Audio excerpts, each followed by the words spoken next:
जय हिंद साथियों। कबीरा क्लासेस के ऑफिशियल यूट्यूब पर आप सभी का स्वागत है। साथियों, आज हम जानेंगे आसान भाषा में बजट 2022 सबसे बड़ी 15 बातें जो आपको ज़रूर जाननी चाहिए।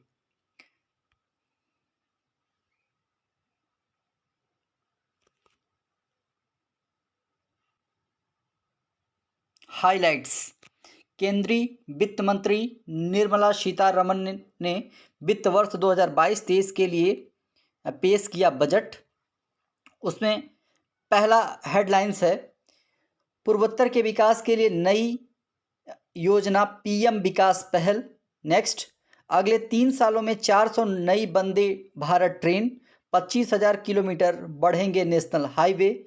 नेक्स्ट, 5G के लिए 2022-23 में स्पेक्ट्रम की नीलामी होगी। नेक्स्ट, डिजिटल यूनिवर्सिटी का प्रस्ताव होगा। नेक्स्ट, इनकम टैक्स में कोई बदलाव नहीं।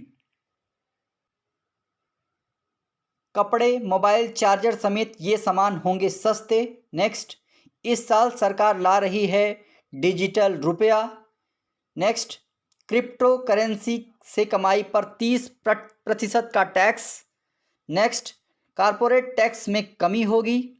नेक्स्ट, कोयला से गैस बनाने की 4 पायलट प्रोजेक्ट शुरू की जाएंगी। नेक्स्ट, डिफेंस सेक्टर में आयात में कटौती होगी। नेक्स्ट, 2025 तक होगा भारत नेट प्रोजेक्ट। नेक्स्ट, 2022-23 को अंतर्राष्ट्रीय मोटा अनाज वर्ष घोषित।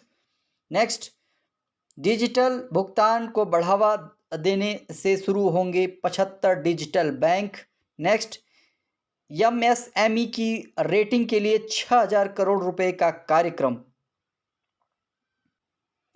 साथियों, अब हम विस्तार से देखते हैं।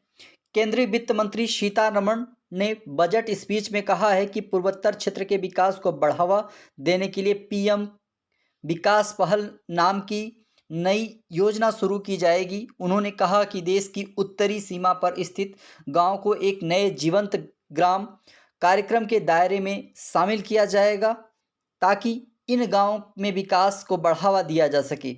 वित्त मंत्री ने वित्त वर्ष 2022-23 के लिए बजट पेश करते हुए कहा कि देश के 112 आकांक्षी जिलों में 95% में स्वास्थ्य और बुनियादी ढांचे के क्षेत्र में महत्वपूर्ण प्रगति होगी। उन्होंने कहा कि राष्ट्रीय बुनियादी ढांचा पाइपलाइन में बढ़ोतरी की जाएगी, जिससे 7 इंजन से संबंधित परियोजनाओं को पीएम गति शक्ति से जोड़ा जाएगा। दूसरे हेडलाइंस में वित्त मंत्री निर्मला सीतारमण ने कहा कि रेलवे छोटे किसानों एमएसएमई के लिए नए उत्पाद विकसित करेगा। लोकसभा में वित्त मंत्री ने 2022-23 का आम बजट पेश करते हुए इस बात की ओर ध्यान दिलाया कि केंद्र और राज्य सरकारों के प्रयास के कारण रोजगार और उद्यम अवसरों में वृद्धि हो रही है। उन्होंने यह भी कहा कि नेशनल हाईवेज का 2022-23 में 25,000 किलोमीटर विस्तार किया जाएगा और सड़क परिवहन मास्टर प्लान के लिए 2022-23 में पीएम गति शक्ति को अंतिम रूप दिया जाएगा। नेक्स्ट, बजट भाषण में वित्त मंत्री ने कहा कि निजी कंपनियों की तरफ से 5G मोबाइल सेवाओं की शुरुआत के लिए स्पेक्ट्रम की नीलामी अगले वर्ष 2022-23 में की जाएगी। निर्मला सीतारमण ने वर्ष 2022-23 का बजट पेश करते हुए कहा कि कंपनियों के लिए स्वैच्छिक निकासी की समयावधि को 2 साल से घटाकर 6 महीने किया जाएगा। नेक्स्ट, वित्त मंत्री सीतारमण ने देश में शिक्षा प्रदान करने के लिए एक डिजिटल यूनिवर्सिटी के गठन का प्रस्ताव रखते हुए आज कहा कि इसका निर्माण हब एवं स्पोक मॉडल के आधार पर विकसित किया जाएगा। उन्होंने कहा कि कोविड-19 महामारी के दौरान लगी पाबंदियों में औपचारिक शिक्षा को हुए नुकसान की भरपाई के लिए सरकार स्कूली बच्चों को अनुपूरक शिक्षा मुहैया कराने की योजना पर काम कर रही है। इसके लिए एक क्लास एक टीवी चैनल की व्यवस्था लागू की जाएगी। पीएम ई विद्या के 1 क्लास 1 टीवी चैनल कार्यक्रम को 12 से 200 टीवी चैनलों को बढ़ाया जाएगा। यह सभी राज्यों को कक्षा 1 से 12 तक क्षेत्रीय भाषाओं में सप्लीमेंट्री शिक्षा प्रदान करने में सक्षम बनाएगा। वित्त मंत्री ने कहा कि लघु एवं मध्यम क्षेत्रों के विकास के लिए आतिथ्य सेवाएं तभी तक सामान्य स्थिति में नहीं पहुंच पाई हैं। उन्होंने कहा कि नारी शक्ति की महत्ता को ध्यान में रखते हुए 3 योजनाएं महिलाओं एवं बच्चों के समेकित विकास के लिए शुरू की जाएंगी। नेक्स्ट, इस बार इनकम टैक्स के स्लैब में कोई बदलाव नहीं। साथ ही इनकम टैक्स दरों में कोई बदलाव नहीं किया जाएगा। हाँ, राज्य सरकार के कर्मचारियों को नेशनल पेंशन स्कीम के छूट का दायरा 10% से बढ़ा करके 14% कर दिया गया। आरटीआर में गड़बड़ी को ठीक करने के लिए 2 साल का वक्त दिया गया है। कपड़े, मोबाइल चार्जर समेत ये सामान होंगे सस्ते। मोबाइल चार्जर, लेंसेज ये सब सस्ते होंगे। इसके अलावा खेती के सामान सस्ता होगा। प्लास्टिक्स, कटिंग, हीरा ये सब जो है कि सस्ता होगा। इस साल सरकार ला रही है डिजिटल रुपया। बजट भाषण के दौरान वित्त मंत्री ने आरबीआई की डिजिटल करेंसी पर बड़ा ऐलान किया।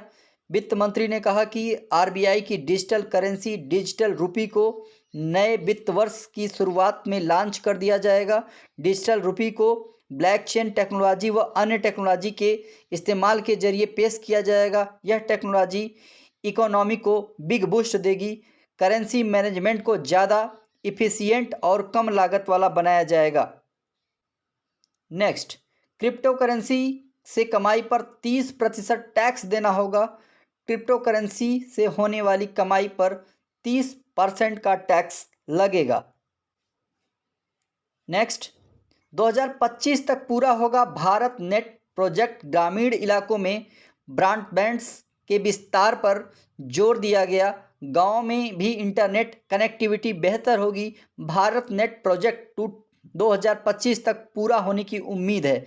सीतारमण ने कहा कि सभी गांवों में भारत नेट के तहत ऑप्टिकल फाइबर नेट को बिछाने का अनुबंध पीपीपी आधार पर किया गया है। नेक्स्ट, 2022-23 को अंतर्राष्ट्रीय मोटा अनाज घोषित किया गया है। वित्त मंत्री निर्मला सीतारमण ने आज कहा कि सरकार 2022-23 को न्यूनतम समर्थन मूल्य पर एमएसपी गेहूं और धान की खरीद के लिए 2.37 लाख करोड़ रुपए भुगतान करेगी। वित्त मंत्री ने 2022-23 के केंद्रीय बजट पेश करते हुए 2022-23 को अंतर्राष्ट्रीय मोटा अनाज वर्ष के रूप में मनाने की घोषणा की। 2021-22 में 1.63 करोड़ किसान से 1208 लाख मीट्रिक टन गेहूं और धान खरीद का अनुमान। इसके लिए किसानों को 2.37 लाख करोड़ रुपए एमएसपी का किसानों के खाते में सीधा भुगतान किया जाएगा। नेक्स्ट, डिजिटल भुगतान को बढ़ावा देने को शुरू होंगे 75 डिजिटल बैंक। वित्त मंत्री निर्मला सीतारमण ने आज कहा कि डिजिटल भुगतान को बढ़ावा देने के लिए अनुसूचित वाणिज्यिक बैंक देश के 75 जिले में 75 डिजिटल बैंकों की स्थापना करेंगे। आम बजट 2022-23 पेश करते हुए वित्त मंत्री ने कहा कि चिप आधारित ई पासपोर्ट जारी किए जाएंगे। उन्होंने कहा कि शहरी योजनाओं के लिए उच्च स्तरीय समिति का गठन भी किया जाएगा, जिससे कारोबारी सुगमता और जीवन में सुगमता के अगले चरण को भी शुरू किया जाएगा। अंतिम हाइलाइटेड पे नज़र रखते हैं। एमएसएमई की रेटिंग के लिए 6000 करोड़ रुपए का कार्यक्रम किया जारी। वित्त मंत्री निर्मला सीतारमण ने आज कहा कि सूक्ष्म, लघु और मझले उद्योगों एमएसएमई की रेटिंग के लिए 6000 करोड़ रुपए के कार्यक्रम को अगले 5 वर्षों के लिए लागू किया जाएगा। आम बजट 2022-23 पेश करते हुए वित्त मंत्री ने कहा कि डिजिटल आधारभूत ढांचे को बढ़ावा देने की पहल के तहत देश स्टैक ई पोर्टल शुरू किया जाएगा। उन्होंने कहा कि ड्रोन शक्ति के लिए स्टार्टअप को बढ़ावा दिया जाएगा। साथियों, ये रहा आज का बजट हाइलाइटेड। आशा करते हैं कि आपको ये हाइलाइटेड पसंद आए हैं। अगर आपको ये हाइलाइटेड पसंद आए हैं तो कृपया हमारे चैनल को ज़्यादा से ज़्यादा सब्सक्राइब करें, शेयर करें और लाइक करें। बहुत बहुत धन्यवाद।